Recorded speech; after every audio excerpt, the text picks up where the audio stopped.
जाना था वो चले गए, अभी हम लोग हैं। देखो area vector, area vector, area vector.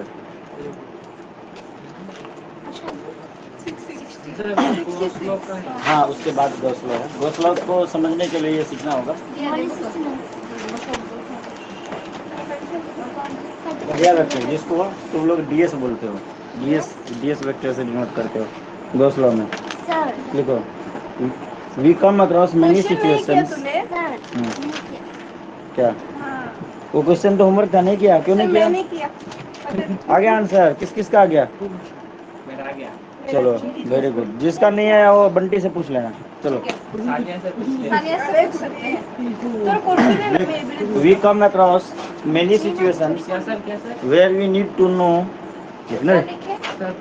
We come across, we come COME come across many situations, many situations where we need to know. We come across many situations, SITUATIONS। कान के नीचे मारेंगे तो हेयर करने लगेगी। Where we need to know, पूरा सुन। Where we need to know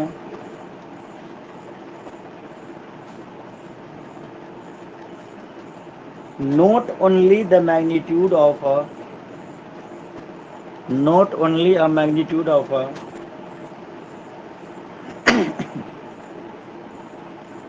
surface area,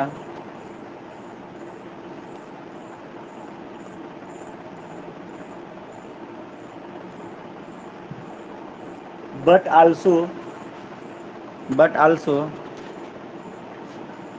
its direction।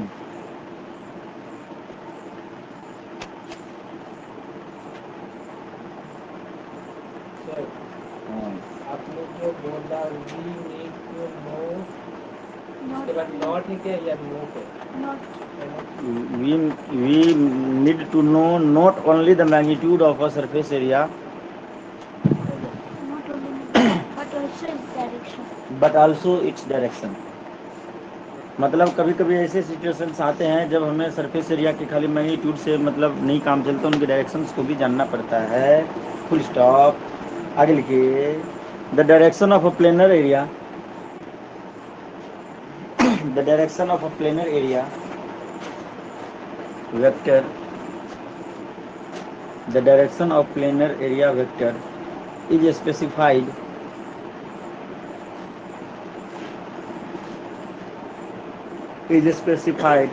by the normal to the plane।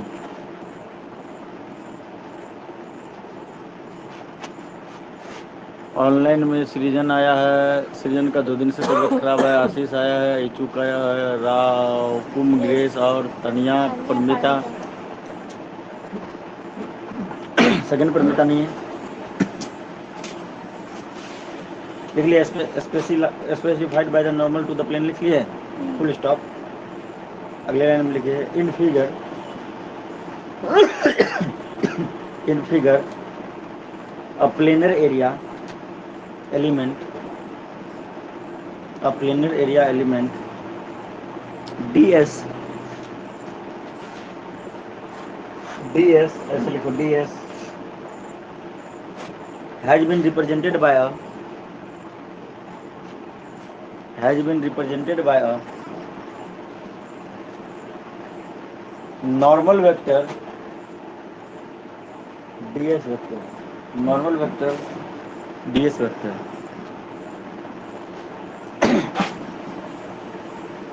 the length of vector, the length of vector DS vector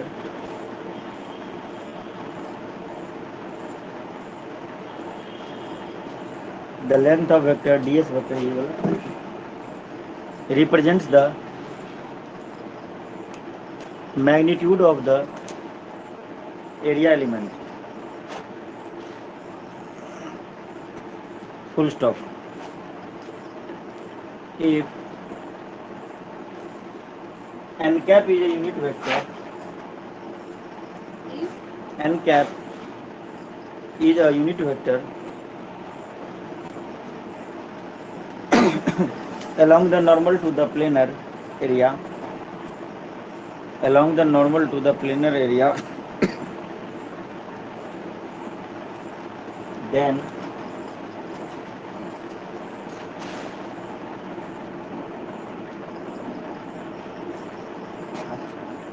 क्या बोलते हो तुम, उबासी बोलते हो, ये बहुत आ रहा है। Then ds vector equal to d s n cap, ds vector is equal to d s n cap.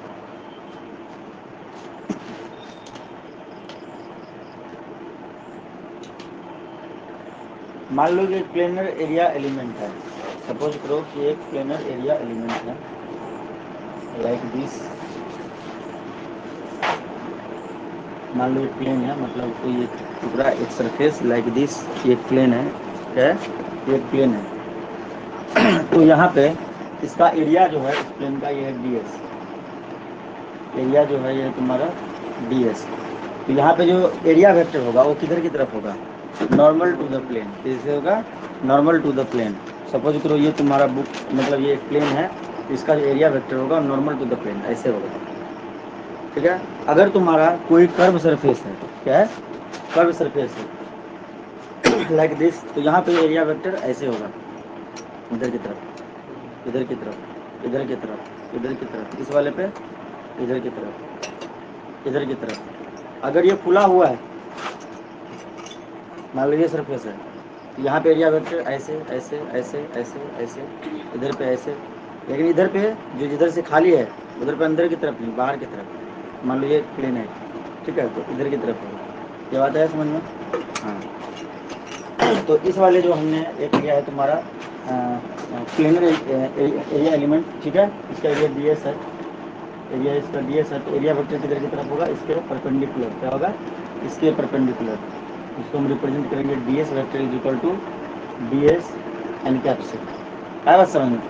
और यहाँ पे ये एन कैप बता रहा है, उसके डायरेक्शन के बारे में बता रहा है। अगर बोलते हो कि ये सर कोई कर्व सरफेस का एलिमेंट्री पार्ट है, मान लो कोई एक ऐसा सरफेस है, मान लो ये कर्व है जैसे तैसा है, तो उसका एक एलिमेंट सेलेक्ट करेंगे, एक छोटा सा एरिया उसको सिलेक्ट कर लेंगे। जैसे मान लो कि हमने एक बोतल का ही बोला, बोलेंगे यहाँ पे एरिया वेक्टर कैसा होगा, तो उसका छोटा सा पोर्शन सेलेक्ट कर लेंगे, ठीक है, और उस सरफेस पे परपेंडिकुलर देंगे, ठीक है। तो इधर की तरफ, नहीं समझ में आया मैं क्या बोल रहा हूँ, समझ में आ रहा है, तो रिया सानिया, हाँ, मतलब मैं बोलूँगा इस जगह पे इसका एरिया वेक्टर क्या होगा, इस वाले सरफेस के परपेंडिकुलर, इसका क्या होगा, इसका इसके सरफेस के परपेंडिकुलर, मतलब समझ रहे हो, भावनाओं को समझो मैं कहना क्या चाह रहा हूँ, हाँ, परपेंडिकुलर। ये वाला एरिया हमने सेलेक्ट किया, ये जो एरिया है तुम्हारा ds है, तो इसका परपेंडिकुलर ये सरफेस, ये देखो ऐसे टाइप का घुमा हुआ, मुझे थोड़ा खुला हुआ टाइप का, इसका इधर की तरफ जाएगा, प्लेन नहीं है, 3D में इमेजिन करो, ये ऐसे टाइप का, ऐसे टाइप, ऐसे टाइप का हमने इस जगह पर जाएगा, इधर की तरफ नहीं जाएगा, अब समझ में। तो इधर पे एन कैप जो बता रहा है उसके डायरेक्शन को बता रहा है, और यहाँ पे जो ds वेक्टर हो जाएगा वो जाएगा ds, ये बताया अच्छे से समझ में। फिगर ए क्या बता रहा है, मतलब ये है तुम्हारा एक प्लेनर, लिख लो PLANAR एरिया एलिमेंट, ये जो है तुम्हारा एन एरिया एलिमेंट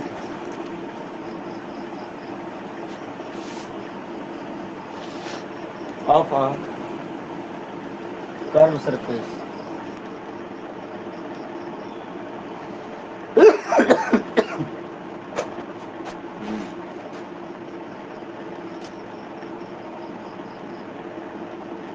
किसी भी सरफेस का जो हमारा, किसी भी सरफेस का जो एरिया वेक्टर होता है वो क्या होता है, वो सरफेस का एरिया इनटू एन कैप। तो यही यहाँ पे मतलब अगर इसको हम पूरे होल सरफेस की बात करें तो S vector is equal to S n cap. यही तो हमने एक एलिमेंट्री एरिया लिया, एकदम छोटा सा एरिया लिया, तो क्या होगा ds इज इक्वल टू, नहीं समझ में आया, ds एन कैप, ठीक है। यदि तुम स्टार्ट करके लिख लो, नहीं असली में ये होता है सरफेस के लिए, किसी भी सरफेस का एरिया वेक्टर होगा एस एन कैप। तो हमने एक स्मॉल, ये एलिमेंट्री एरिया है, प्लेनर एरिया एलिमेंट, मतलब छोटा सा टुकड़ा हमने लिया, इसलिए डी लगा दिया, डिफरेंशिएट कर दिया, क्या प्लेनर मीन्स पूरा प्लेन ये कागज ये बोला नहीं, मतलब इन दोनों में तो डिफरेंस क्या है? किसमें कर्व और प्लेन में। दोनों तो सेम है, बस ये बताया कि लेंगे कैसे, ये बताया मैंने। नहीं बस समझ में, कर्व सरफेस पे कैसे लेंगे ये मैंने बताया। डिफरेंस कुछ नहीं है, दोनों तो सेम ही है। जैसे मान लो कि मैं एक कैप दे देता, मान लो कि एक होलो सिलेंडर दे देता, बोलता है इस वाले जगह से खाली उधर से बताओ, तो तुम किधर की तरफ लेते, ये सब बताया मैंने, ये बताया। अगला टॉपिक है इलेक्ट्रिक फ्लक्स। नाम सुना है ना, क्या होता है बताओ क्या होता है इलेक्ट्रिक फ्लक्स, कौन बताएगा? क्योंकि बते भी, बोल बोल बे, बोल बोल बोल। इलेक्ट्रिक फ्लक्स वो करंट को मेजर करने के लिए होता क्या है, अरे डिफिनीशन क्या है, इसमें ये भी वही तो बता रहा था सर आसान भाषा में। वो कैसा देखते हैं लिखो, ये लिख लो पहले, वेरी वेरी वेरी इंपॉर्टेंट, ये आते हैं एग्जाम में, कौन सा मतलब आएंगे electric flux, Gauss theorem, electric flux, ये सब आते रहते हैं, लिख लो। The electric flux through a electric field line जो पास से गिवन एरिया से, किसी दिए गए एरिया में से, मान लो कि एक एरिया है, क्या है, एक एरिया है, इससे जितना भी इलेक्ट्रिक फील्ड लाइन पास हो रहा है वही तो कहलाएगा इलेक्ट्रिक फ्लक्स। क्या बात करते हो पांडे, जितना आसान चीज आपको नहीं आता बताइए। इलेक्ट्रिक फील्ड लाइन से इलेक्ट्रिक फील्ड लाइन से इलेक्ट्रिक फ्लक्स कैसे पास करेगा भाई? किसी गिवन एरिया से, किसी गिवन एरिया से जितने इलेक्ट्रिक फील्ड लाइन पास करते हैं उसी को बोलते हैं इलेक्ट्रिक फ्लक्स। मैंने ये बोला नहीं हुआ तो जल्दी करो ना आपको।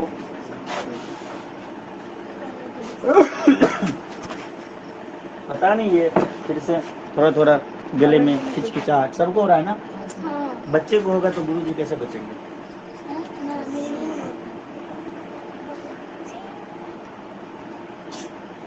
क्या हुआ, क्या बोल रही है, क्या बोल रहे हो?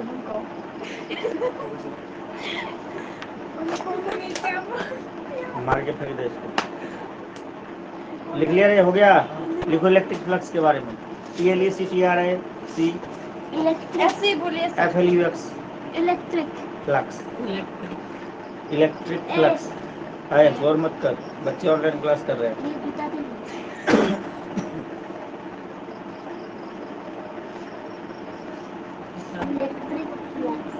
Electric flux. कल के केमिस्ट्री क्लास है क्या या फिजिक्स? शेड्यूल के हिसाब से आज था केमिस्ट्री। अच्छा आज का कैंसिल हो गया, कोई बात नहीं। सर तो फिर कल आप क्या कराएंगे? फिजिक्स लेकिन नया शेड्यूल बनाया एक दिन किसी दिन क्या the electric flux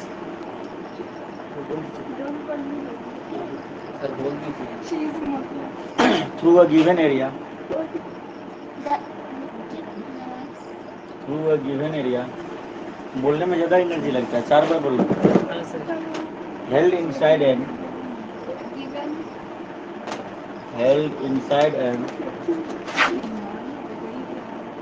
electric field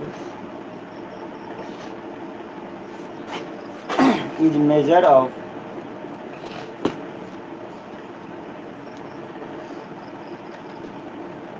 the total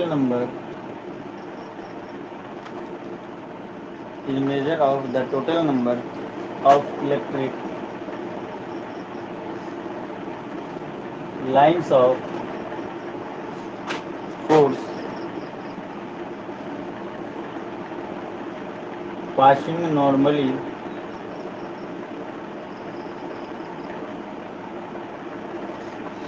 through that area.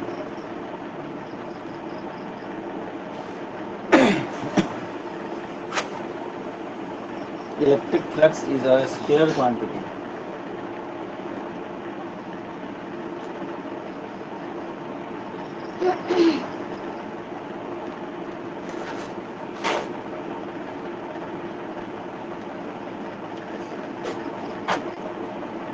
Electric flux को हम डेल्टा फाई से डिनोट करते हैं। Delta phi E is equal to E into delta S cos theta.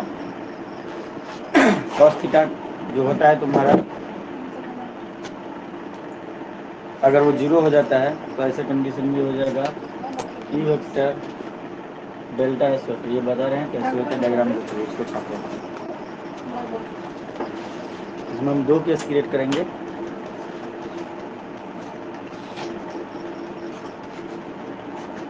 बिल्कुल।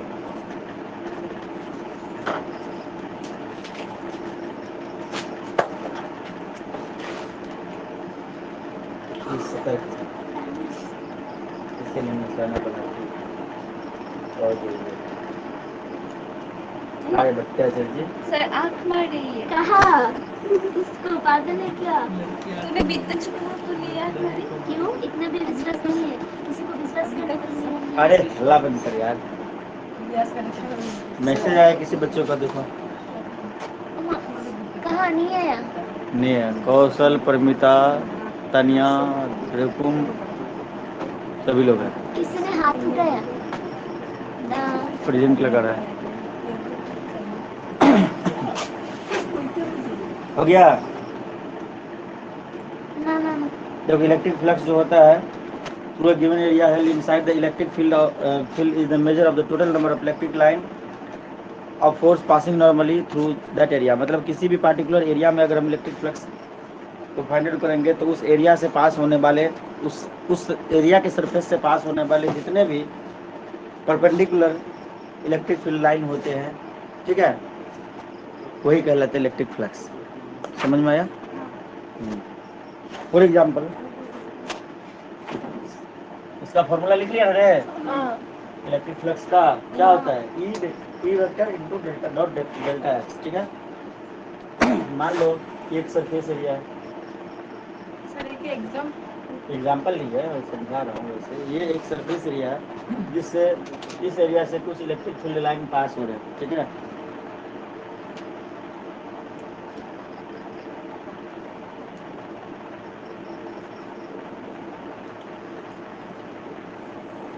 ठीक है, इलेक्ट्रिक फील्ड का डायरेक्शन इधर की तरफ है, ठीक है। तो ये जो एरिया था, मान लो इस एरिया को फिर से हमने रिकंस्ट्रक्ट कर लिया। इसका एरिया कितना था? मतलब ये जो एलिमेंट्री एरिया था, ये कितना था? इसका एरिया ds, ठीक है, ds था। तो यहाँ पे जो तुम्हारा जो एरिया वेक्टर होगा किधर की तरफ होगा? इसके परपेंडिकुलर इधर की तरफ होगा, ठीक है। तो इलेक्ट्रिक फील्ड का भी डायरेक्शन इधर की तरफ है और एरिया वेक्टर जो है वो तुम्हारा वो भी इधर की तरफ है, ठीक है। एरिया वेक्टर का डायरेक्शन मतलब electric field ds vector enter, मतलब दोनों के डायरेक्शन को देखो सेम है। क्या है? इलेक्ट्रिक फील्ड और एरिया वेक्टर दोनों के डायरेक्शन सेम है। जब दोनों के डायरेक्शन सेम है तो थीटा क्या हो जाएगा दोनों के बीच का? 0 डिग्री। थीटा हो गया 0 डिग्री। जब हो गया थीटा 0 डिग्री तो फाई का वैल्यू क्या हो जाएगा? ई इंटू डेल्टा एस कॉस 0, ठीक है। मतलब ये क्या हो जाएगा? डेल्टा मतलब ई डेल्टा एस क्या हो जाएगा?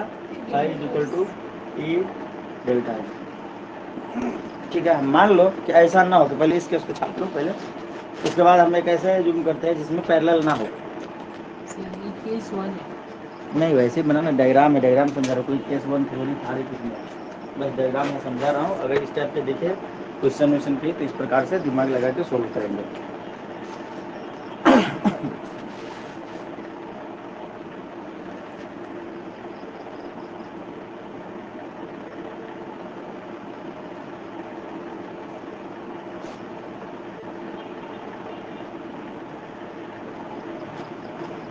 तब इस अनुसार देखा जाए तो हर जगह पे क्या हो जाएगा?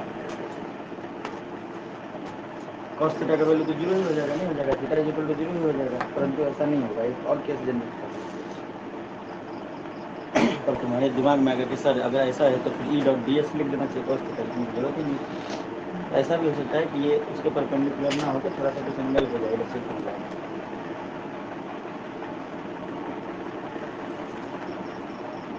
तो डायग्राम आ गया समझ में सबको? अब क्या करते हैं कि एक और डायग्राम कंसीडर करते हैं। ये हो गया ना, इसमें क्या था? जैसे ये प्लेन था, ये देखो, मान लो ये प्लेन है, ये क्या है? प्लेन है, देखना। इस पे जो ये प्लेन है यही है ना, तो इसमें इलेक्ट्रिक फील्ड लाइन परपेंडिकुलर थे, कहते परपेंडिकुलर थे, तब जाके ऐसा हुआ थीटा 0 डिग्री हो गया। कैसे हुए पता चल गया। मान लो ये परपेंडिकुलर ना हो, सपोज करो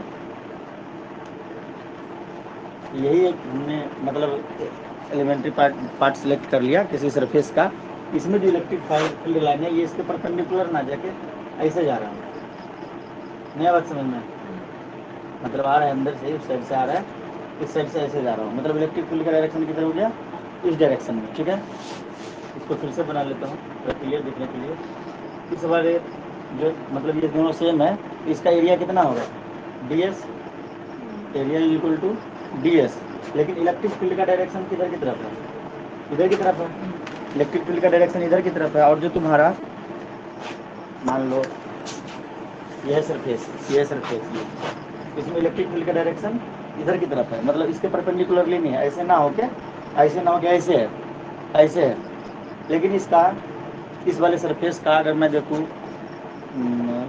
कौन सा वेक्टर बोलते हैं, एरिया वेक्टर, डिस्प्लेसमेंट वेक्टर कहाँ से आ गया, area vector, area vector, area vector, surface vector कहाँ से आ गया, एरिया वेक्टर, तो एरिया वेक्टर किधर होता है, नॉर्मल होता है, क्या होता है, सरफेस का नॉर्मल, मतलब ये होगा तुम्हारा इलेक्ट्रिक फील्ड का डायरेक्शन, क्या हो गया, इलेक्ट्रिक फील्ड का डायरेक्शन, और एरिया वेक्टर का डायरेक्शन किधर होगा, इधर की तरफ, क्या होगा, एरिया एन का मतलब समझ गए ना, एरिया वेक्टर के बारे में बता रहा है। ठीक है, तो इसका मतलब दोनों के बीच में कुछ ना कुछ एंगल बन गया, कुछ न कुछ एंगल बन गया थीटा, तो इसका हम कंपोनेंट निकालेंगे नॉर्मल, और मतलब एक्स कंपोनेंट इसका लेंगे, हॉरिजॉन्टल कंपोनेंट, ये क्या हो जाएगा, ई cos थीटा, क्या हो जाएगा, हाँ ये सरफेस है, ये सरफेस है, इसमें मान लो ये कागज का टुकड़ा, ये सरफेस है, पहले कंडीशन में क्या था, इस पे जो इलेक्ट्रिक फील्ड लाइन था वो परपेंडिकुलर था, अभी जो इलेक्ट्रिक फील्ड लाइन परपेंडिकुलर नहीं ऐसे करके पास हुआ है, थोड़ा एंगल पे, कुछ एंगल पे, लेकिन इस सरफेस का एरिया वेक्टर क्या होगा, एरिया वेक्टर का डिफिनेशन अभी लिखा है ना, कि सरफेस के परपेंडिकुलर होंगे, तो ये देखो ये हो गया एरिया वेक्टर, ये क्या है, एरिया वेक्टर, ठीक है, डीएस वेक्टर, ये एरिया वेक्टर, और ये क्या है तुम्हारा इलेक्ट्रिक फील्ड का डायरेक्शन, मतलब एक इधर से ले लिया, किधर से, मतलब हम एक पॉइंट पर स्टडी कर रहे हैं, तो इनके बीच में कुछ एंगल हो गया, क्या हो गया, ये एरिया वेक्टर, ये इलेक्ट्रिक फील्ड, एक पॉइंट, ठीक है, इनके बीच में कुछ एंगल बन गया, तो इसका हमने एक्स कंपोनेंट लिया, तो ये इलेक्ट्रिक फील्ड के टर्म में लिखा, इसको मैंने क्या बोला कि इलेक्ट्रिक फ्लक्स क्या होता है, इलेक्ट्रिक फील्ड लाइन कितना पास कर रहा है वही तो होता है इलेक्ट्रिक फ्लक्स, तो हमने इसको लिखा भाई, ई को लिखा एक्स कंपोनेंट, मतलब लिया, ये तो कुछ एंगल पे था, जैसे ये इससे थीटा एंगल पे, तो इसका जो एक्स कंपोनेंट क्या होगा, ई cos थीटा, नहीं होगा, तो वही चीज़ हमने लिखा, ई cos थीटा, ये बताया समझ में, बस हो गया। तो यहाँ पे जो फ्लक्स होगा ये क्या हो जाएगा, फ्लक्स जो हो जाएगा तो हो जाएगा ई डेल्टा एस cos थीटा, बोलोगे डेल्टा एस क्या है, अरे भाई ई cos थीटा, ई cos थीटा ये हो गया, ई cos theta into delta S होगा ना, तो इसको एक साथ लिख दिया, ई delta S cos theta, delta S D S एक ही बात है, डेल्टा एस डी एस एक ही बात है, फॉर्मूला में मिलाने के लिए बस लिख रहे हैं। तो यहाँ पे जो हो जाएगा cos थीटा कितना हो गया, कुछ ना कुछ होगा ना, 10 डिग्री 20 डिग्री, तो यहाँ पे पुट करेंगे तब आएगा, क्यों, क्योंकि यहाँ पे दोनों के डायरेक्शन अलग अलग है, ठीक है, लेकिन यहाँ पे क्या था, सेम डायरेक्शन था, तो थीटा हो गया 0, cos 0, cos 0 का वैल्यू कितना 1, cos 0 का वैल्यू सॉरी कितना बता, sin 0 कितना था 0, तो cos 0 1, ठीक है, तो cos 0 हो गया 1, तो ई डॉट डी एस, तो ये भी ई डॉट डी एस ही है, ये क्या है, ई डॉट डी एस ही है ये भी, लेकिन यहाँ पे cos थीटा इसलिए लिखा गया क्योंकि इलेक्ट्रिक फील्ड और एरिया वेक्टर का मतलब जो डायरेक्शन है वो कुछ एंगल बनाता है, समझ में आया, हाँ क्या क्या बोला नहीं समझो, साइन नहीं उससे मतलब नहीं है, हम बस खाली एक्स कंपोनेंट को रिजोल्व करके इसका कर लेंगे इस जगह पे, क्योंकि हमें बस डायरेक्शन को देखना है, और एरिया वेक्टर जो है तुम्हारा ना साइन साइन वगैरह इसलिए नहीं, उसका ये नहीं देखेंगे, एरिया वेक्टर तुम्हारा कौन सा क्वांटिटी है, स्केलर क्वांटिटी, आया बात समझ में, इसलिए साइन डायरेक्शन इन सबसे कोई मतलब है, हमें बस एक्स कंपोनेंट से रिजोल्व कर लेंगे, आ जाएगा आंसर, समझे, क्या बोल रही है, एरिया वेक्टर का डायरेक्शन तो परपेंडिकुलर होगा, सरफेस कहाँ, तो सरफेस का एरिया वेक्टर का डायरेक्शन ये तो है परपेंडिकुलर, ds ये ले, ये इलेक्ट्रिक फील्ड, तो इलेक्ट्रिक फील्ड का भी हमने एक्स कंपोनेंट लिया। सर वो उस वाले में इलेक्ट्रिक फील्ड का डायरेक्शन में परपेंडिकुलर था। परपेंडिकुलर नहीं था, सेम डायरेक्शन में था। ये है ना इलेक्ट्रिक फील्ड, इधर की तरफ, एरिया वेक्टर भी इधर की तरफ, दोनों चीज सेम। इन्हें देख रहे हैं, ये क्या है, इलेक्ट्रिक फील्ड। सर हमें एरिया वेक्टर को नॉर्मल की तरफ सेट करना है। क्या बोल रही है यार, एरिया वेक्टर का डिफिनीशन देख, अभी तो लिखा है। एरिया वेक्टर नॉर्मल तो ही होता है, सरफेस के नॉर्मल ही होता है, परपेंडिकुलर होता है। एग्जाम्पल दे के कागज से दिखा के बता रहा हूँ, फिर भी मतलब दिमाग में घुसाना ही नहीं चाह रही। ये क्या एक सरफेस है, एरिया वेक्टर किधर की तरफ होगा, इसके परपेंडिकुलर होगा। एरिया वेक्टर ये रहा इसका परपेंडिकुलर डीएस। इसी सरफेस से बहुत सारे इलेक्ट्रिक फील्ड लाइन पास हो रहे हैं, तो इसका डायरेक्शन किधर है, ये भी इधर की तरफ है, दोनों के डायरेक्शन सेम डायरेक्शन में है। ठीक है, मेरा ये हाथ इधर की तरफ है, ये हाथ इधर की तरफ, दोनों के बीच का कितना एंगल, 0 डिग्री, तो 0 डिग्री पुट कर दीजिए इसमें, ये आ गया। अब यह समझ में। और यहाँ पे क्या है, इस वाले केस में क्या है, मतलब एरिया वेक्टर तो पहले वाले की तरफ था, है ना। इलेक्ट्रिक फील्ड पूरा कुछ एंगल पे जा रहा है। जब बता रहा हूँ तो दिमाग में कुछ और चल रहा है, अच्छा कल कहाँ घूमेंगे, ऐसे में थोड़ी होगा। ऑनलाइन वाला बच्चा भी बोर हो गया होगा, पूछो। अरे एक बार में समझ में आ गया ना, ग्रेस, इच्छुक, आशीष, सृजन। हाँ बोलो। कौशल, कोई नहीं बोल रहा, देखो सबको समझ में आया। परमिता, तानिया, कौशल, क्यों नहीं बोल रहे हो? सो गए तुमको बताते हमको नींद आ गई। हमें भी नींद आ रही है। आज का दिन ही मतलब कुछ ज्यादा अच्छा है ना, इसलिए आज मैं तो नहीं सोया ओए बोला नहीं।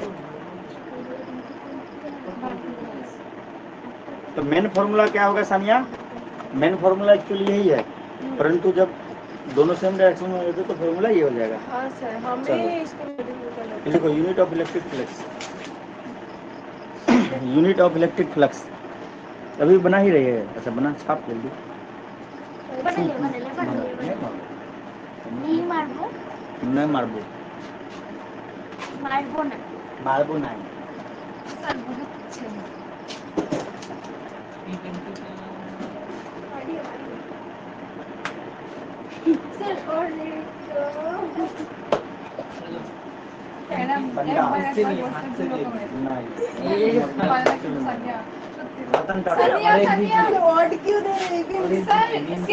नींद को भागा है। चुप, हाथ ला, स्किल से कर जा। चलो शांत रहो, एक और नहीं दूंगा, खुद से मार लो। क्या है ये, मतलब यहाँ पे मुझे समझ नहीं, तो गांधी जी वाला हो गया। एक गाल में, पता है गांधी जी का ही असर है यहाँ पे, एक गाल में थप्पड़ पड़े तो दूसरा गाल दे देना चाहिए, क्योंकि दूसरा पे भी थप्पड़ खाना है ना। लगे रहो मुन्ना भाई, देखे हो उसमें संजय दत्त होता है, एक होता है सर्किट। क्या होता है सर्किट? कैसे दिखता है पता है? तुम्हारी क्लास में एक बच्चा बैठा हुआ है उसके जैसा, बिल्कुल सेम। बताओ किसके जैसा? बंटा के जैसा। ये बोला अभी। ठीक है, अभिजीत के जैसा। तो ये जो सर्किट है ना वैसा ही दिखता है। तो सुनना, गांधी जी का बहुत बड़ा भक्त होता है, मतलब गांधी जी की इतनी सारी किताबें पढ़ता है ना कि उसको ऐसा लगता है कि गांधी जी उसको मार्गदर्शक। कुछ भी दिक्कत होता है, सुनना, कुछ भी दिक्कत होता है तो गांधी जी से पूछते हैं और गांधी जी उसको बताते हैं। और वो सबको बोलता है और उसका सही रहता है। तो सुनो, तो एक्चुअली वो पढ़ा रहता है ना उसका बुक, तो उसके दिमाग में उसका सारा बात का मतलब इमेज बन गया होता है, और उसी से उसको लगता है कि गांधी जी, तो उसमें उसको आता है मारने के लिए, एक थप्पड़ मारता है। तो पूछता है सर्किट से, सर्किट गांधी जी ने क्या बोला था, जब कोई एक गाल पे मारे तो दूसरा गाल दे देने के लिए। दूसरा गाल देता है, नहीं सुनना, आज दूसरा गाल पे मरता है तो फिर बोलता है सर्किट गांधी जी ने और कुछ बोला था इससे आगे, दूसरा पे पड़े तो क्या करना है? बोला इसके आगे तो कुछ नहीं बोला था, उसके बाद होता है उसको। आया बात समझ में? नहीं समझा? एक पे कोई गुंडा आता है उसको मारने, तो एक गाल पे मारता है भाई मारना, दूसरे पे मारना, और जब दूसरा पे मारता है तब उसको मारता है। कोई बात नहीं, यही बात रिया करती है। सारे फिल्म में बोलते हैं और मार और एक मार के दिखा, मार मार। अब पागल की तरह क्या हंस रही है? यूनिट ऑफ कितने रात को भूखते हैं। कोई सुनेगा डर जाएगा, बोलेगा कि चुड़ैल है। हाँ न्यूटन पर कूलम मीटर होता है। किसका? हाँ न्यूटन पर कूलम मीटर स्क्वायर, मीटर नहीं मीटर स्क्वायर। एस को हम मीटर लिखेंगे। लिखो electric flux is scalar quantity. लिख लिया। लिख लिए थे पहले, लिखा दिया था। अच्छा देखो यूनिट ऑफ इलेक्ट्रिक फ्लक्स क्या होगा? ये होगा यूनिट ऑफ इलेक्ट्रिक फील्ड, ठीक है, electric field into unit of S, इन दोनों के यूनिट के मल्टीप्लिकेशन के बराबर होगा। तो इलेक्ट्रिक फील्ड का मतलब यूनिट क्या था ये बताओ? न्यूटन पर कूलम। और जो तुम्हारा एरिया है, एरिया क्या होता है? मीटर स्क्वायर, ठीक है। तो ये दोनों मल्टीप्लाई होके यूनिट ऑफ इलेक्ट्रिक फ्लक्स क्या मतलब इलेक्ट्रिक फ्लक्स क्या बनेगा? न्यूटन पर मीटर, न्यूटन मीटर स्क्वायर पर कूलम स्क्वायर, मतलब लिखेंगे इस तरह से पर इसको। कूलम स्क्वायर नहीं। अरे एक बात, न्यूटन पर कूलम मीटर स्क्वायर, लेकिन इसको बोलेंगे न्यूटन मीटर स्क्वायर पर कूलम, क्योंकि जिसको -1 होता है ना उसको बाद में लिखते हैं, क्योंकि वो नीचे होता है। Sir Newton metre square coulomb inverse बोलने से पार नहीं बोलना चाहिए क्या? कॉलम कूलम इनवर्स नहीं बोलेंगे, पर कूलम ही बोलेंगे। हाँ कूलम इनवर्स नहीं बोलेंगे, मैथ नहीं पढ़ाना है यहाँ पे, ठीक है। कहने का मतलब इलेक्ट्रिक फ्लक्स का जो यूनिट होगा क्या आ जाएगा? न्यूटन मीटर स्क्वायर पर कूलम। अब देखो ये सोच रही है कि कूलम पहले था, मीटर स्क्वायर बाद में था, तो ये भी तो सही था। नहीं, जो माइनस में होता है ना वो बाद में होता है, क्योंकि वो नीचे से ऊपर गया होता है। बुझली रे? तो देखो इक्विवेलेंटली ऐसा unit of electric flux is क्या, ये बताओ?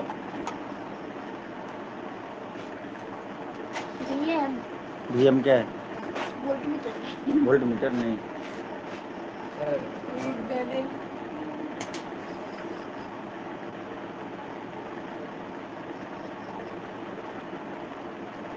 आई थिंक कुछ नहीं। और इसको बहुत अच्छा नाम बोलते हैं, हमारे दिमाग से भी चल गया, बहुत आसान सा है।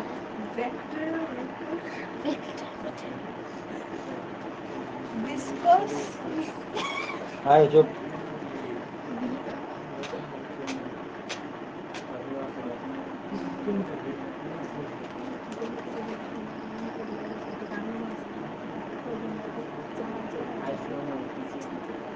वोल्ट मीटर बोलते हैं, ठीक है, वोल्ट मीटर। हाँ?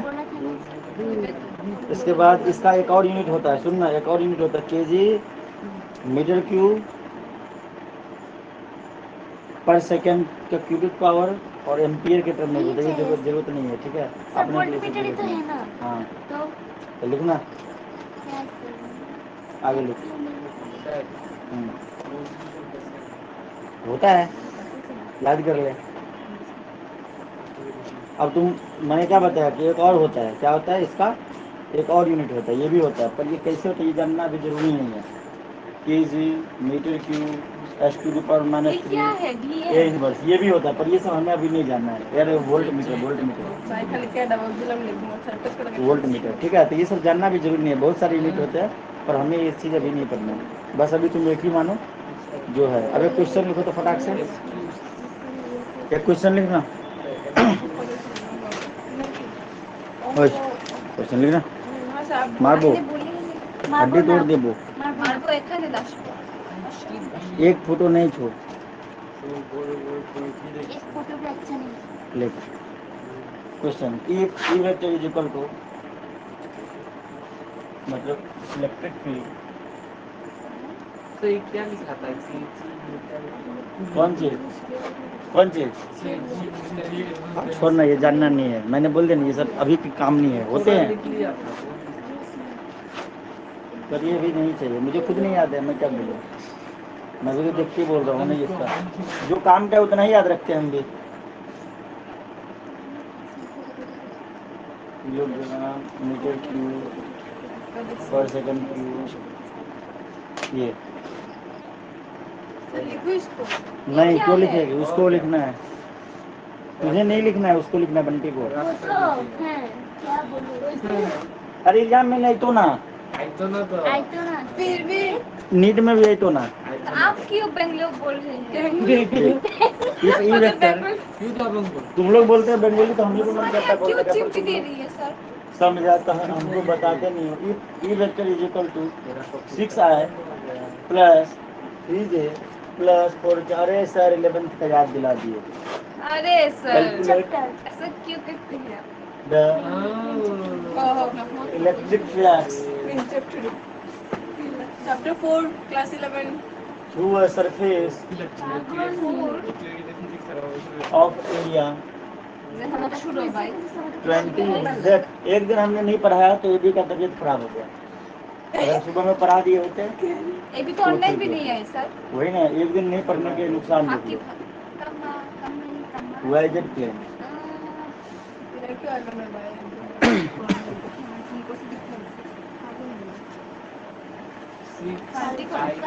दिमाग खराब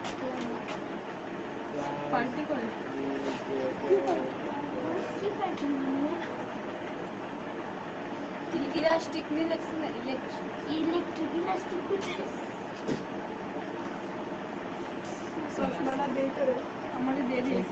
देखो ई वेक्टर जो है 6i plus 3j plus 4k है, तो उसमें कैलकुलेट करना है इलेक्ट्रिक फ्लक्स, इलास्टिक नहीं, इलेक्ट्रिक फ्लक्स का। इलेक्ट्रिक फ्लक्स कैलकुलेट करना है through a surface of area 20 unit in the YZ plane. करके दिखाओ तो कौन कर पाता है, देखते हैं।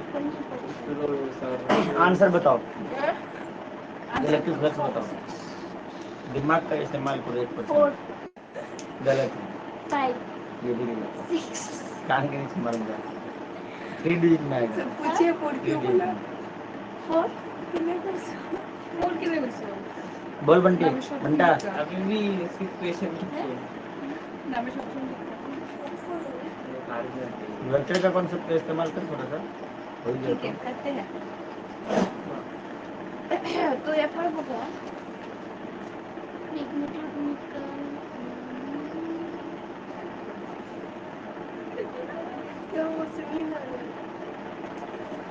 बंटी बंटी बंटी को पड़ेगा नहीं।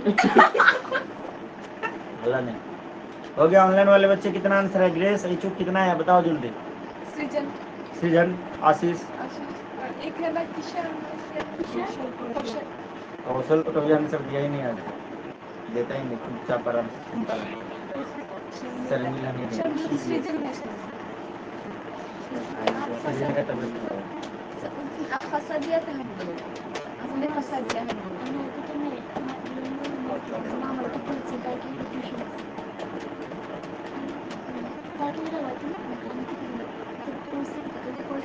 हो गया? नहीं लिया, नहीं आ रहा है क्या? तेरी बकलोल बंदी। देखो क्या करना है, कुछ नहीं करना है। क्या कर रहा है? तो बोलो कुछ नहीं करना है। ये हो गया एक्स, ये हो गया वाई, ये हो गया जेड। तो हमने क्या बोला? Y Z plane. मान लो कि इस प्लेन में कोई एक सरफेस है, नहीं समझे? नहीं समझे? ये बेंच का कोना देखो, ये हो गया एक्स, ये हो गया वाई, ये हो गया एक्स, ये हो गया वाई और ये हो गया जेड। तो वाई जेड प्लेन में मतलब ये वाला सरफेस, आवाज समझ में, ये वाला सरफेस है। अब इस लोग को कैसे दिखाए? तुमको भी दिखाना है। मान लो हो गया एक्स, ये वाला हो गया एक्स, ये वाला हो गया वाई, ये वाला हो गया जेड। ठीक है ना? मैं उल्टा बोल दिया क्या? अरे भाई साहब, हाँ ये वाला लो, ये हो गया एक्स, फिर से उल्टा हो गया। ये वाला कौन में पकड़ना पड़ेगा? 3D में एक्स वाई जेड, तो वाई जेड प्लेन ये वाला होगा। हाँ, ये मैं बताना चाह रहा हूँ, तुम लोग को आता है पर फिर से मैं बता दिया। बारिश आ गया, कोई बात नहीं, नहाते हुए जाना। ठीक है, तो ये है तुम्हारा वाई जेड प्लेन। क्या है? Y Z plane. अच्छा, डेल्टा एस कितना दिया हुआ है? सॉरी, डेल्टा एस कितना हो जाएगा? S I, S into I vector हो जाएगा कितना? तो 20 है। बोलो वी का है।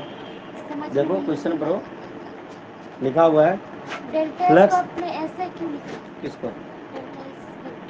अरे वो डायरेक्शन बता रहा है ना, ठीक है। I direction calculate the electric flux through a surface of the area 20 unit. Surface है, उसका एरिया 20 यूनिट दिया हुआ है, 20 यूनिट दिया हुआ है, उसका कोई डायरेक्शन नहीं दिया हुआ है, मीटर सेंटीमीटर कुछ नहीं दिया हुआ है, ठीक है। अब ठीक है, 20 आई इसलिए लिए कि नहीं दिया है, एक्स डायरेक्शन लिए। क्यों लिए बता रहा हूँ। ये देखो वाइजेड प्लेन है, ये हो गया X axis, Y axis, Z axis. मतलब ये समझ लो कि ये कॉर्नर है। और कैसे दिखाओ तेरे को 3D में, मतलब X axis, Y axis, Z axis. ये देखो मेरा हाथ है जेड एक्सिस, ठीक है। X axis, Y axis, Z axis. ये वाला सरफेस है, ये वाला सरफेस प्लेन है। तो इस सरफेस के परपेंडिकुलर होगा, इस सरफेस के परपेंडिकुलर होगा, ठीक है। आया बात समझ में। तो यही है तुम्हारा, जो तुम्हारा एम कैप, इसका डायरेक्शन यही हो गया, जिसको हम इसको क्या बोलेंगे, एक्स का डायरेक्शन को आई डायरेक्शन बोलते हैं, वाई को जे और जेड को के। इसलिए ये आई डायरेक्शन ले लिया। ये वाला 20 यूनिट है, तो 20 है, तो ये कैसे है, delta S is equal to S I. ऐसा ही होता है। इलेक्ट्रिक फील्ड क्या इलेक्ट्रिक फील्ड तो दिया हुआ है। हाँ तो पूरा लिख लेंगे, लिखिए। फिर डॉट प्रोडक्ट, हाँ फिर डॉट प्रोडक्ट निकालिए। इलेक्ट्रिक फील्ड कैसे दिया हुआ है, ये दिया हुआ तुम्हारा 6i, समझ में आया सबको या नहीं आया, प्लस 4k। ये 20i लिख दिए, ठीक है। उसी को हमने बोलते कि भाई ये जो s होगा ना, जो एस आई, मतलब एक फॉर्मूला क्रिएट किया गया, ठीक है। नहीं समझे, हाँ मार दो ना।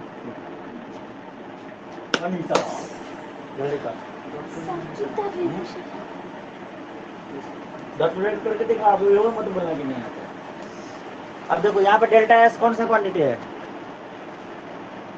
कौन सा क्वांटिटी है। अच्छा सॉरी, डेल्टा एस की बात तो गलत पूछ दिया। इलेक्ट्रिक फ्लक्स कौन सा quantity, scalar quantity. Electric flux scalar quantity, तो जब स्केलर क्वांटिटी है तो बात ओनली मैग्नीट्यूड की होगी। किसकी होगी, डायरेक्शन से कोई लेना देना नहीं है। तो देखो इलेक्ट्रिक फ्लक्स जो हो जाएगा तुम्हारा, ये हो जाएगा E dot delta S vector. ये देखो इसमें ओनली आई कंपोनेंट है, ये आई है, क्या है, ओनली आई कंपोनेंट है। तो आई वाले से मल्टीप्लाई करके काम खत्म, ठीक है। जी एच से कोई मतलब ही नहीं है, हमको ओनली मैग्नीट्यूड चाहिए। तो हो जाएगा तुम्हारा 20i इंटू 6i, ठीक है। नहीं आई तो चाहिए नहीं, 20 इंटू 6 हो जाएगा, डायरेक्शन से नहीं मतलब है ना, आई स्क्वायर तो फिर तो माइनस होना पड़ेगा, तो हो जाएगा 120 यूनिट्स का हो जाएगा। क्यों ओनली मैग्नीट्यूड ही है 20 और 6। आई ले लेते तो एक्स डायरेक्शन के बारे में बताता, आई डॉट आई, परंतु उससे हमें मतलब नहीं, ओनली मैग्नीट्यूड से मतलब है। क्यों, क्योंकि ये स्केलर क्वांटिटी है, ठीक है। और आया समझ में आशीष कंडुलना। और अगर सर यहाँ पर वाइजेड प्लेन ना दिया, नेटवर्क इशू सर, मेरा दिमाग खराब हो रहा है। ये भी लिख के दिया, मेरा दिमाग खराब हो रहा है। हाँ ये देख, ये भी नेटवर्क इशू सर, ये भी नहीं, ये ग्रेस रोकुम, मेरा दिमाग खराब हो रहा है। और नेटवर्क बाकी जगह का तो ठीक है। आशीष तुमको सुनाई दे रहा है अच्छे से, पूरा सब कुछ समझ आ रहा है आशीष, चुप। हाँ सर। तो फिर ग्रेस का दिमाग क्यों खराब हो रहा है भाई। तानिया दास सुनाई दे रहा है, दिखाई दे रहा है अच्छे से।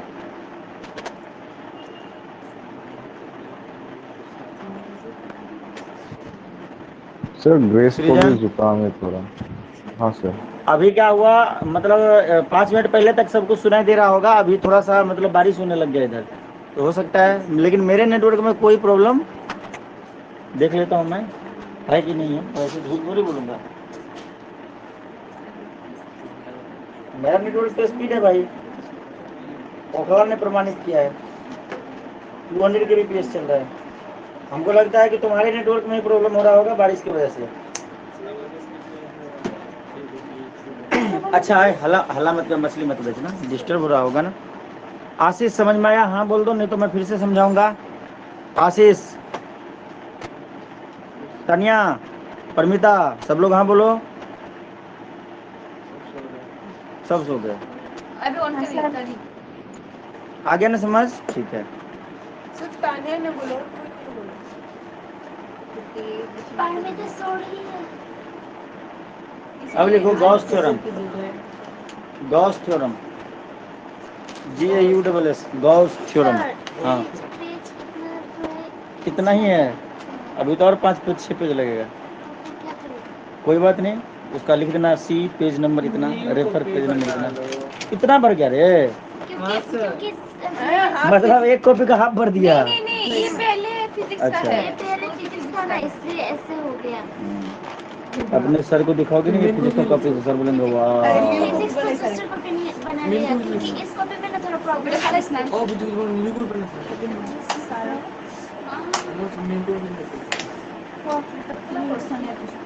लिखो गॉस थ्योरम,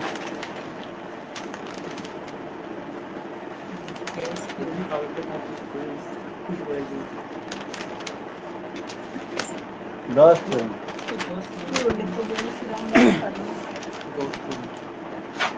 क्या होता है गॉस थ्योरम, कौन बताएगा? वो जो आए चुप, बताने दो इसको, आता है। 1/ε0 टाइम्स क्या हाँ था? हाँ, नेट चार्ज, पता नहीं। सही बोल रही है। 1/ε0 टाइम्स नेट चार्ज। आगे आगे पता नहीं, ठीक है। ये होता है गॉस थ्योरम, लिखो। मतलब थोड़ा थोड़ा याद है पुकी को। Gauss theorem states that, Gauss theorem states that, अबे चुप शाली करके Gauss theorem states that the total flux through a closed surface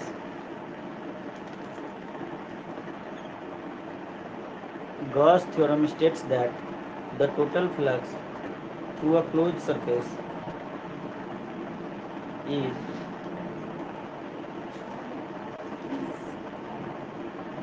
1/ε0 times, नहीं समझा? Gauss theorem states that the total surface, the total flux through a closed surface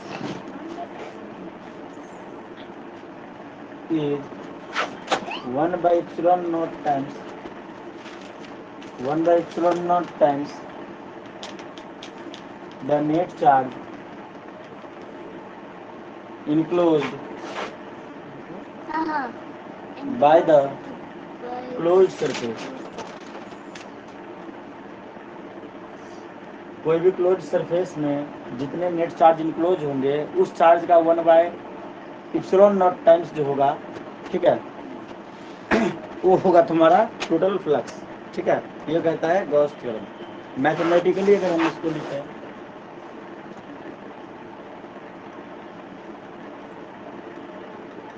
it can be expressed as pi equal to, जब electric flux में integration sign में बीच में बस ऐसे गुणा लगा देते हैं, ई डॉट डी एस, ऐसा डिनोट करते हैं। इसके पीछे कोई रीजन नहीं है, और यहाँ पे ऐसे लिख देते हैं। ठीक है, ये होता है तुम्हारा क्यूब, ऐसे डिनोट करते हैं, बस याद कर लो। हाँ हाँ, कौन सा थ्योरम? अच्छा ठीक है, इसमें बोला गया कि जो तुम्हारा कोई क्लोज सरफेस होता है ना, उसमें जितने भी नेट चार्ज होंगे, जितने नेट चार्ज होंगे उसका 1/ε0 टाइम्स ले लेंगे। मतलब जैसे 1 टाइम्स 2 टाइम्स 3 टाइम्स 4 टाइम्स, तो 1/ε0 टाइम्स, मतलब कहने का मतलब 9 × 10⁻, सॉरी 1/4/ε0 होता है ना, सॉरी, मतलब एग्जैक्ट वैल्यू मुझे नहीं पता, 1/ε0 टाइम्स ले लेंगे। तो इसी के क्लोज सरफेस में जितने नेट चार्ज होंगे उसके 1/ε0 टाइम्स ले लेंगे, तो वही होगा टोटल फ्लक्स। ठीक है, थ्रू दैट सरफेस, मतलब उस सरफेस से। हाँ जो भी हो, क्या क्लोज सरफेस मीन्स कोई भी क्लोज सरफेस। अब वो जानने की जरूरत नहीं है, 1/ε0 टाइम्स याद रखो। ठीक है, 1/ε0 टाइम्स 8.82, ये सब करने से कोई फायदा नहीं होगा। नहीं आया समझ में? कोई भी close surface, close means open नहीं होना चाहिए। मान लो ये एक सरफेस लिया हमने, ये क्लोज होना चाहिए, ओपन नहीं होना चाहिए। मतलब 3D में भी जूम करो, क्लोज सरफेस होना चाहिए। उसमें जितने नेट चार्ज होंगे उसका 1/ε0 टाइम्स लेंगे, तो यही टोटल फ्लक्स होगा थ्रू दैट सरफेस, उस सरफेस से। ठीक है, याद हो गया, सेट हो गया। तो इसको जो हम मैथमेटिकली रिप्रेजेंट करते हैं, फाई इज इक्वल टू, ये क्लोज सरफेस के बारे में बताते हैं। ऐसे जो गोला लगाते हैं ना, ये क्लोज सरफेस के बारे में बताया, ऐसे ऐसे करके, मतलब ये क्लोज सरफेस है। ठीक है, close surface, close surface, as पर सरफेस, ये होता है तुम्हारा इलेक्ट्रिक फील्ड और डॉट प्रोडक्ट हो जाता है उसका एरिया वेक्टर के साथ। ये बार बार डिस्प्लेसमेंट दिमाग में घुसता रहता है, ठीक है। ये हो जाएगा तुम्हारा किसके equal, Q upon epsilon not के बराबर। अब इसका प्रूफ चाहोगे तो प्रूफ भी दे सकते हो। फिर उसको क्या बोलेंगे अपने वो क्या? इंटीग्रेट करके close surface, close surface. Sir इसके मतलब कि इससे रिलेटेड कोई क्रॉस सरफेस देंगे देंगे, क्वेश्चन भी देंगे, आंसर भी कराएंगे, सब कुछ कराएंगे, धैर्य रखिए।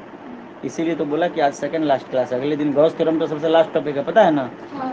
उसके बाद करेंगे क्या, वही झुनझुना बजेंगे, 2 4 5 10 क्वेश्चन करेंगे, मजा आएगा क्या, सब कुछ करेंगे।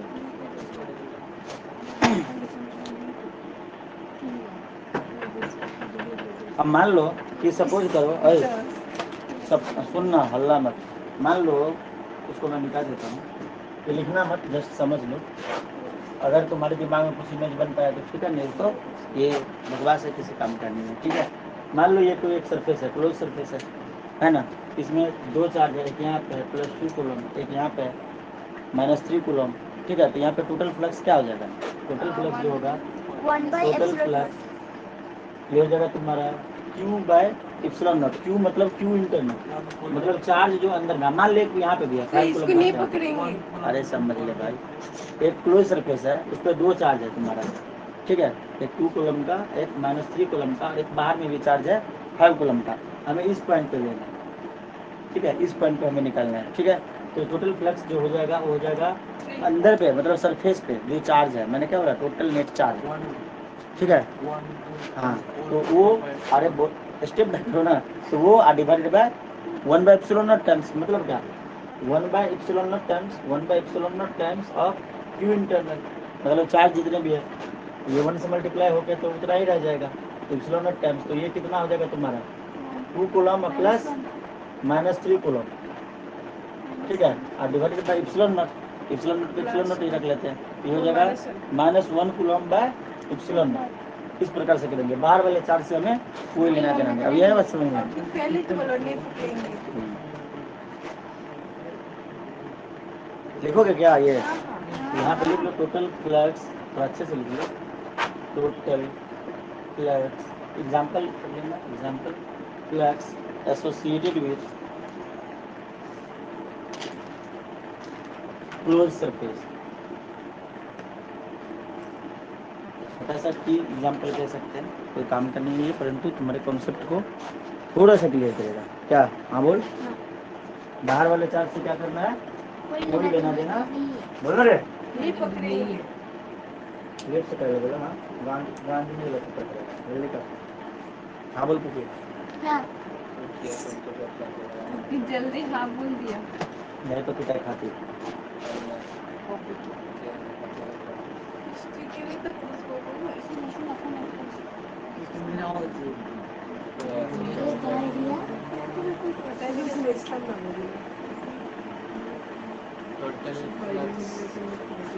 इनमें तो नहीं है।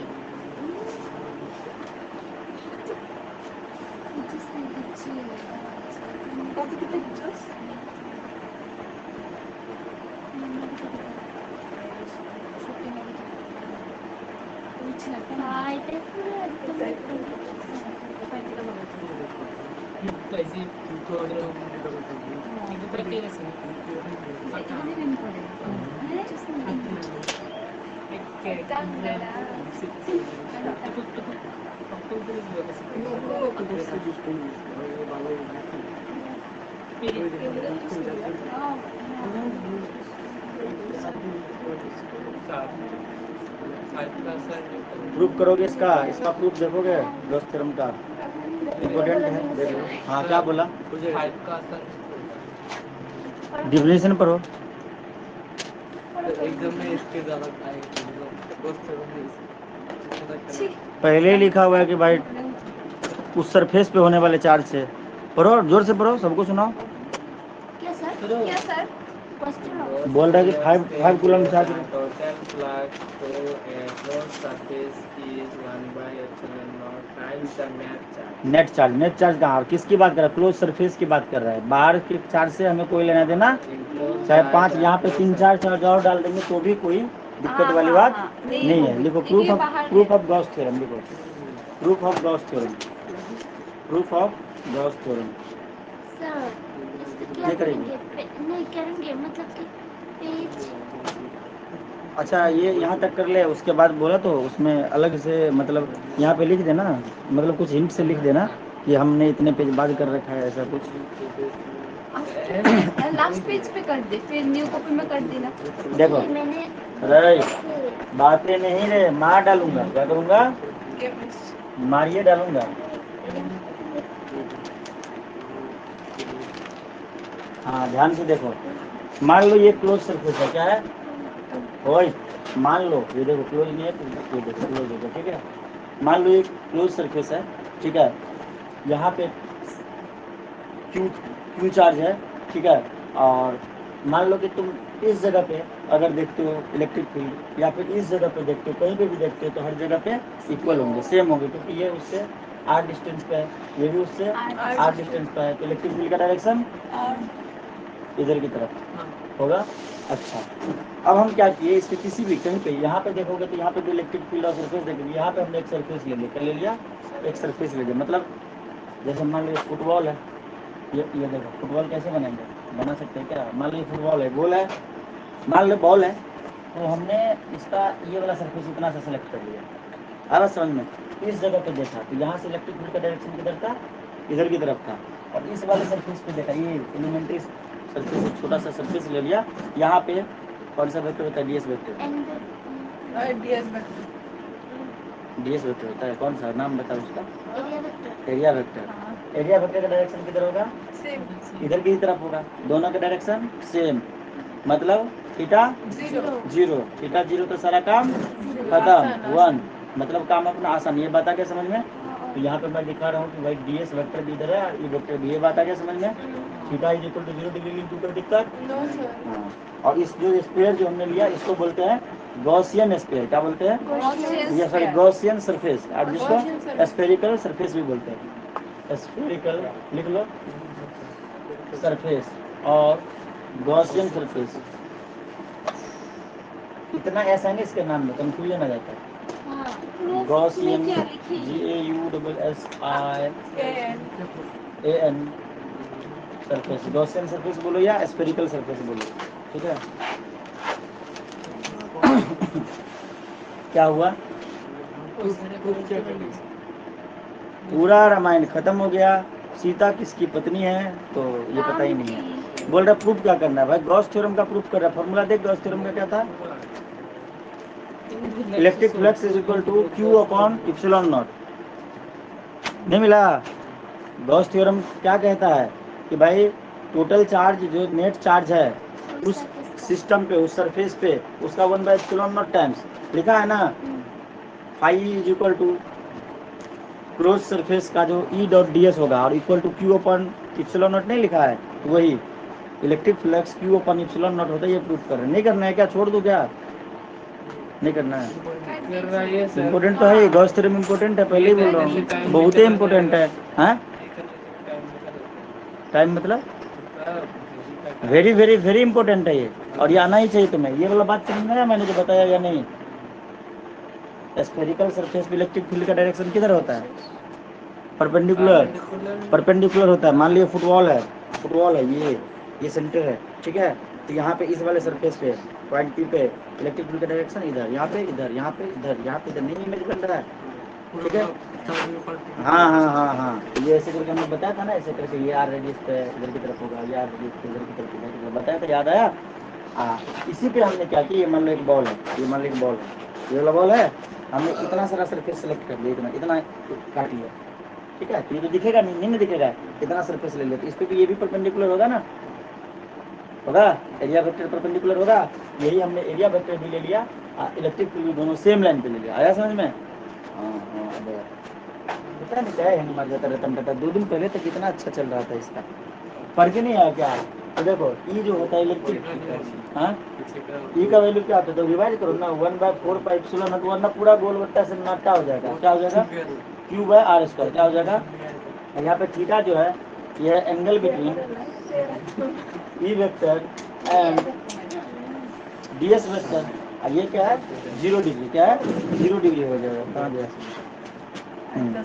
तो flux associated with this area, flux associated, जो बच्चा रिवाइज नहीं कर रहा होगा उसे लग रहा होगा कि अरे भाई आज तो थोड़ा समझ में कम आ रहा है, रिवाइज करना शुरू कर दो पीछे से, जितना आगे बढ़ जाएंगे पीछे का रिवीजन उतना तेजी से देना पड़ेगा। Flux associated with this area ds vector, मतलब जो एरिया ds वेक्टर इसके मतलब एसोसिएटेड मतलब फ्लक्स कितना होगा, तो फाई ई इक्वल टू हो जाएगा तुम्हारा ई डॉट ds। तो हमने यहाँ पे क्या लगा दिया, डी फाई लगा दिया, क्यों, क्योंकि फ्लक्स भी हम देखो सुनना सुनना सुनना इधर देख जैसे ये तो आगे समझ में, हम यहाँ पे डी क्यों लगा दिए, क्योंकि देखो इलेक्ट्रिक फ्लक्स जो भी है वो भी हम बहुत छोटा सा एरिया लिया, तो छोटा सा ही तो फ्लक्स आएगा, नहीं आएगा, क्योंकि उससे जो इलेक्ट्रिक फील्ड लाइन बहुत कम पास करेंगे, ठीक है, तो इसीलिए डी लगा दिया, तो इससे दुखी होने की जरूरत नहीं है। तो ये क्या हो जाएगा तुम्हारा ई ds cos 0 डिग्री। अब बोलोगे कि सर वेक्टर का साइन क्या आता है, तो भाई इलेक्ट्रिक फ्लक्स जो है स्केलर क्वांटिटी डायरेक्शन से कोई खास मतलब नहीं है, बस एंगल हमें लेना था। तो cos 0 डिग्री कितना हो जाएगा 1 हो जाएगा, तो ये क्या हो जाएगा, तो तुम्हारा डी फाई ई जो है ये हो जाएगा तुम्हारा ई डी एस, क्या हो जाएगा ई डी एस, यही तो है तुम्हारा टोटल फ्लक्स, क्या है total flux, total flux is equal to, अब इसका इंटीग्रेशन कर देते हैं, कर दें, हाँ बोल,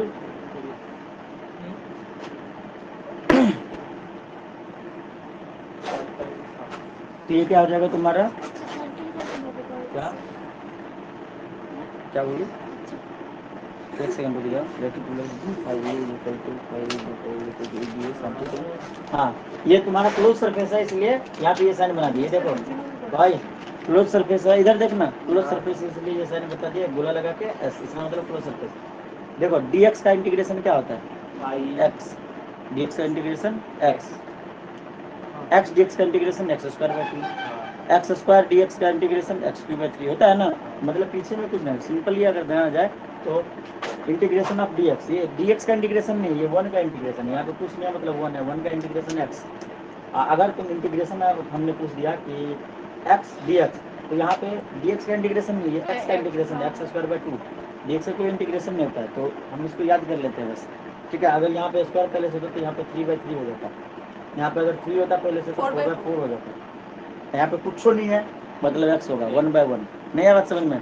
इसी प्रकार डिफरेंशिएशन मतलब b और इसको मान लो x की तरह मान के चलो, इसका इंटीग्रेशन क्या होगा x, मतलब ये फाई हो जाएगा, क्या हो जाएगा फाई इज इक्वल टू, ये तो क्लोज सरफेस ले दिया गया, ई को बाहर निकाल लो, समझ में आया क्या नहीं। ये जो गोला लगाया है ना सर, ये कुछ नहीं किया, देखिए दोनों तरफ इंटीग्रेट कर दिए, दोनों तरफ इंटीग्रेट करके गोला लगाया मतलब क्लोज सरफेस, क्लोज सरफेस, तो ये कांस्टेंट है तो बाहर उठा के फेंक दीजिए, क्लोज सरफेस ds, आया समझ में, हाँ बोलिए, चलिए आगे देखते हैं। अब ये ds क्या बताता है, एरिया, क्या बता रहा है एरिया है ना, देखिए इसको ये क्या देगा ई इंटू एरिया कितना होता है स्क्वायर का, ये स्क्वायर है ना, बॉल है ना, फुटबॉल है ना, 4πr², क्या होता है 4πr², ठीक है। ये फाई इज इक्वल टू, इसको थोड़ा एक बार और लिखना पड़ेगा, फाई इज इक्वल टू इतना आ गया, इसको एक बार और लिखेंगे तो आंसर आ जाएगा, इसको पहले छाप लो, मैं मिटाऊंगा, ऊपर का मिटा दूँ क्या, इधर साइड का ये मिटा देता हूँ, तो देखो फाई इक्वल टू क्या हो जाएगा, फाई इज इक्वल टू इसका वैल्यू डालते हैं ई का 1/4πε0 Q/r², 4πε0 समझ में आ रहा है या नहीं आ रहा है, Q/r² इंटू 4πr², क्या हो जाएगा 4πr², देखो r² से r² कटेगा, 4π से 4π कटेगा, तो देखो 1 into Q, phi is equal to 1 into Q, मतलब Q/ε0, ये वेरी वेरी इंपॉर्टेंट प्रूफ है, आएगा तो 5 नंबर में आएगा, पूरा शुरू से लेकर अब तक लिखना है, समझ में नहीं आया।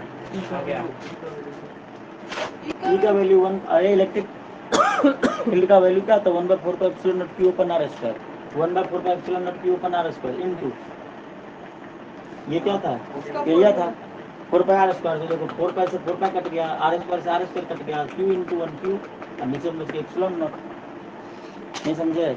अब बताइए कि जो इलेक्ट्रिक फ्लक्स होता है क्या होता है कि किसी भी सरफेस पे जितने नेट चार्ज है और उससे कितने इलेक्ट्रिक फील्ड लाइन पास कर रहे हैं, ठीक है, उसका 1/ε0 टाइम्स, ठीक है ना। मतलब वो जो चार्ज है कितने, उसका 1 नेट चार्ज जितना, उसका 1/ε0 टाइम्स जो होगा वही होगा इलेक्ट्रिक फ्लक्स। तो ये प्रूफ हो गया।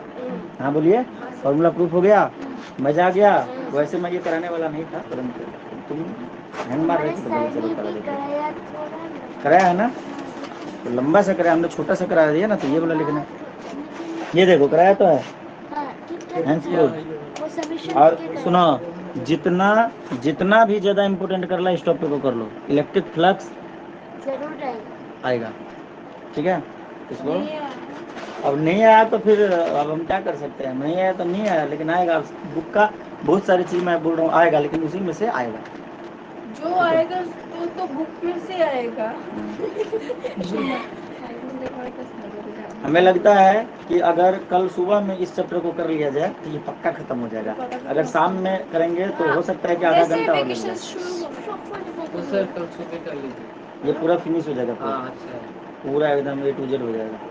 लेकिन फिर सैटरडे पे जाके करना पड़ेगा। क्या सैटरडे पे?